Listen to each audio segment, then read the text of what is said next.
El Señor esté con ustedes. Y con tu espíritu. Del Santo Evangelio según San Marcos. Gloria a ti, Señor.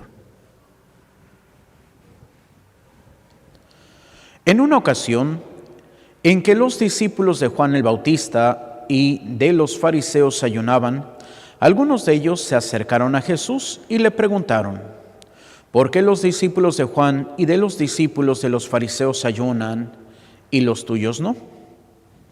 Jesús les contestó: ¿cómo van a ayunar los invitados a una boda mientras el novio está con ellos? Mientras está con ellos, el novio no pueden ayunar. Pero llegará el día en que el novio les será quitado y entonces sí ayunarán. Nadie le pone un parche de tela nueva en un vestido viejo, porque el remiendo encoge y rompe la tela vieja, y se hace peor la rotura. Nadie echa vino nuevo en odres viejos, porque el vino rompe los odres, se perderá el vino y se echarían a perder los odres. A vino nuevo, odres nuevos.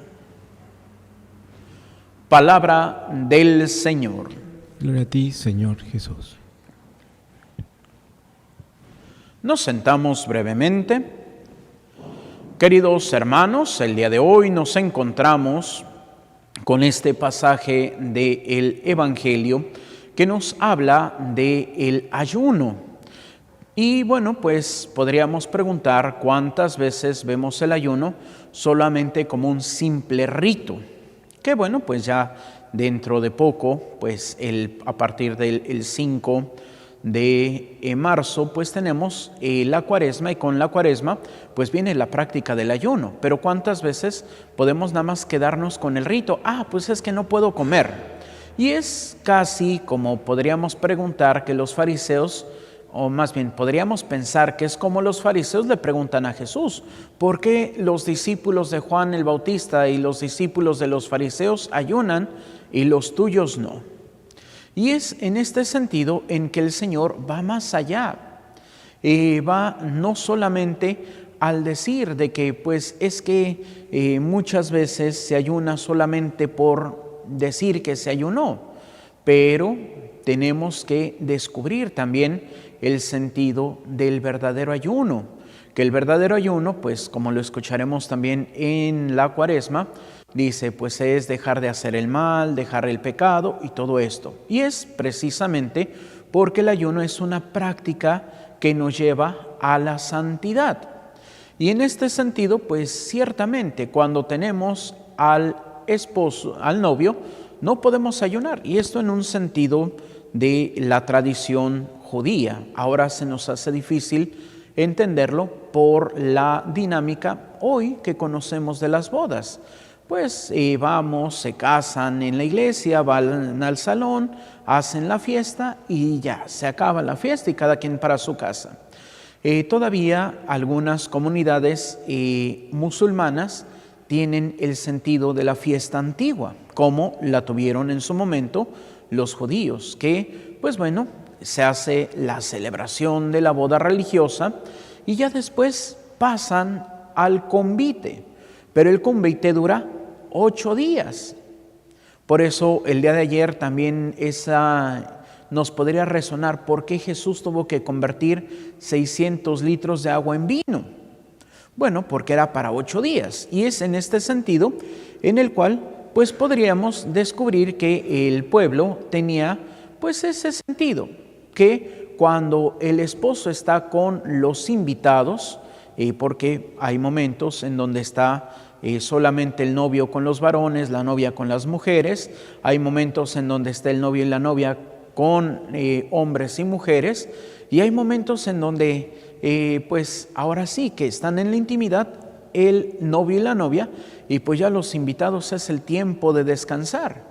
Y esto pues lo vi en un documental en donde las bodas judías, pues las bodas musulmanas ahora, mientras el novio está con los invitados, tienen que estar comiendo, aunque sea lechuga, pero tienen que estar comiendo, porque es un signo de la prosperidad.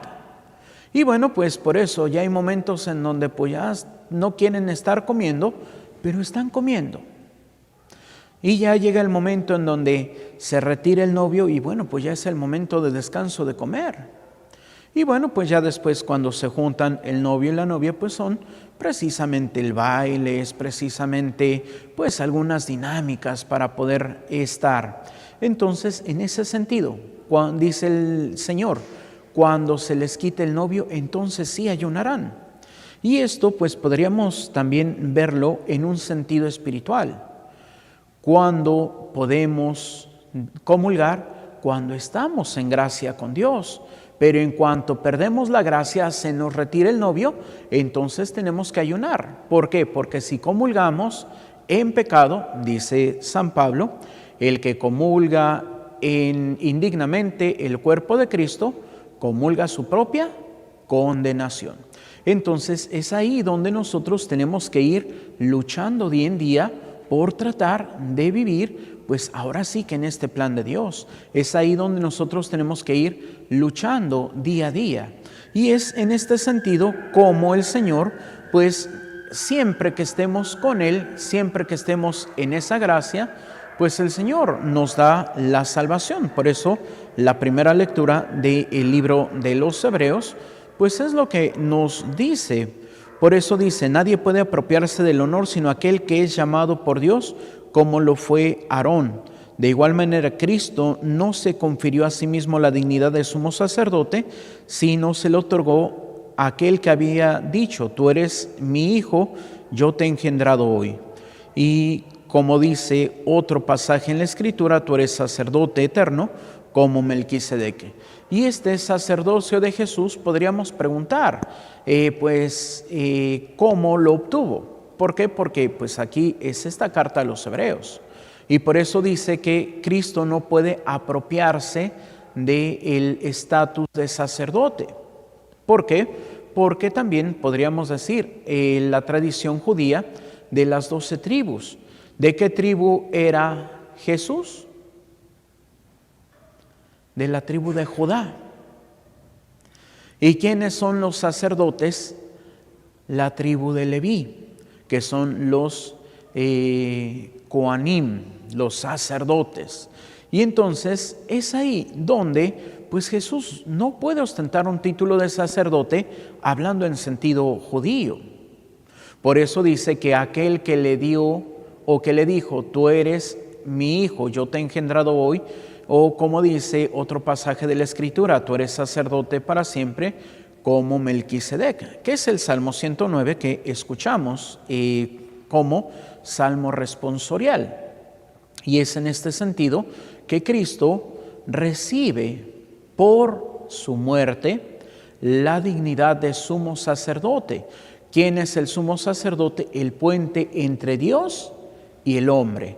El mediador, que es también como lo va a llamar San Pablo, el único mediador que tenemos es Cristo. Y es ahí donde nosotros podemos acercarnos. Y ahora podríamos decir, oiga padre, si el único mediador, el único sacerdote es Cristo, ¿por qué ustedes son sacerdotes? Bueno, porque no nos pertenece a nosotros el sacerdocio, sino a Cristo. Por eso, cada sacerdote participa del único sacerdocio de Cristo. Y bueno, pues lo ponemos al servicio, que a veces con nuestras fallas, a veces con nuestros defectos, pero pues podemos dar la gracia de Dios. Y es ahí donde también hoy es necesario pedir por los sacerdotes. ¿Para qué? Para que podamos vivir el plan de Dios, para que podamos unir a las personas en esta semana que hacemos de la Semana de Unidad por los cristianos. ¿Para qué? Para que, como dice el Señor, volvamos a ser un solo rebaño y un solo pastor. Que hoy, pues, por ejemplo, podremos hablar de las iglesias que son las que buscan la unidad, que son las que tienen la comunión in sacris. ¿Qué significa esto? Las que creemos en Cristo real y verdaderamente en la Eucaristía. Con todos aquellos que no creen en Cristo en la Eucaristía, no podemos tener una unidad, porque la unidad es Cristo, que bueno, por X o Y motivo históricamente se han separado. Y ahora cada quien busca a Dios desde su perspectiva. Y es ahí donde nosotros tenemos que luchar por vivir esa unidad. Y tenemos que empezar desde nuestras parroquias, desde nuestros hogares. ¿Cuántas veces vivimos separados? Pues en ese sentido, pues en el hogar por los pleitos, por los conflictos, por los dimes, por los diretes. En las parroquias porque cada uno se siente que tiene la salvación. Y esto pasa muchas veces en los grupos, de que es que mi grupo es el principal en la parroquia y los otros no valen. Y esto si lo preguntamos a cada grupo van a decir lo mismo. Entonces es ahí, desde la pequeña unidad, para poder llegar a la gran unidad. ¿Por qué? Porque como dice el Señor en el Evangelio de San Juan, capítulo 17, sean uno, como mi Padre Celestial y yo somos uno. Y es ahí donde para buscar esa unidad tenemos que romper con tantas cosas que nos impiden ver en el otro el rostro de Cristo, que nos impiden pues gozar en esa presencia de Dios, que nos impiden vivir en esa entrega a nuestro Padre Celestial. Por eso pidamos al Espíritu Santo que nos dé esta gracia de poder vivir conforme a su plan de amor y santidad. Que así sea para gloria de Dios Padre, Hijo y Espíritu Santo. Y vamos a hacer nuestra oración de San Carlos de Foucauld. Padre, me pongo en tus manos, haz de mí lo que quieras, sea lo que sea, te doy las gracias. Estoy dispuesto a todo, lo acepto todo, con tal de que tu voluntad se cumpla en mí y en todas tus criaturas. No deseo más, Padre, te confío mi alma, te la doy con todo el amor de que soy capaz, porque te amo. Y necesito darme a ti, ponerme en tus manos, sin limitación, sin medida, con una confianza infinita, porque tú, Señor, eres mi Padre. Amén. Continuamos con nuestra celebración.